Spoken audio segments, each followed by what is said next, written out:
Lightning struck Christ the Redeemer statue. The first thing that I want to note is Will Smith posted this, and look at his caption. He said, "Whoa, lightning struck El Cristo, Christ the Redeemer statue in Rio. Okay, I get it. I'ma straighten up." Keep praying for Will Smith. I put a video out a few years ago about mass prayer going for him. Keep praying for him. But my next point is this. Yes, we know that idols are bad. Just because something is a statue doesn't necessarily make it an idol, but this is an idol to many people. With that being said, God can use anything to present a message, even if he has to speak the language of people so they can understand. A lot of people look to Christ the Redeemer as a depiction that reflects Jesus himself. Now, we know it's not Jesus, so don't be in my comment section saying, "That's not Jesus." I know it's not Jesus, but that's what a lot of you like to do. Anyways, I'm gonna zoom in real quick. I want you to notice how the lightning lights up the face, and then how the face extends rays like the sun.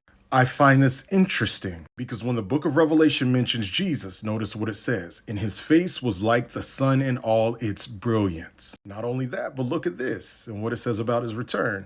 "For his lightning flashes in the east and shines to the west, so it will be when the Son of Man comes." So the return of Christ is likened to lightning. Not only that, but spirit beings in general can have a countenance like lightning. Again, yes, we know that this is not Jesus. Yes, we know that this is an idol to some people, and that is wrong. However, God can utilize a mediator to get a message across, especially if people already look to this to represent his son. You're looking at me like you don't believe me. Take a look at this. God utilized this point through the Apostle Paul in the book of Acts. "For as I passed by and beheld your devotions, I found an altar with this inscription, 'To the unknown God.'" Paul saw what they were utilizing as pagan worship, and he used that to redirect people back to God himself. So the idea of God taking something like this and using it to redirect glory to himself is not foreign.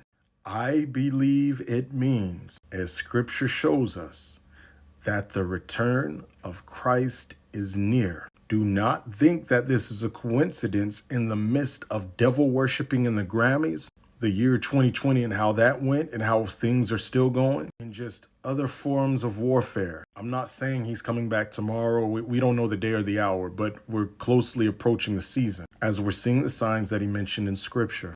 If you don't know Jesus, get to know him. Sure, it can be 5, 10, 20, 30 years. I don't know. But signs keep popping up. Check my pinned video to get saved. Now, for those of you interested, the final 3 days of the month, my wife and I are doing a detailed course on marriage. We're going to explain mysteries of the Bible as it pertains to marriage, practical tips as it pertains to marriage for husbands, wives, and those of you that are single that desire to be married, and more. For more information, click the link in my bio. See you there.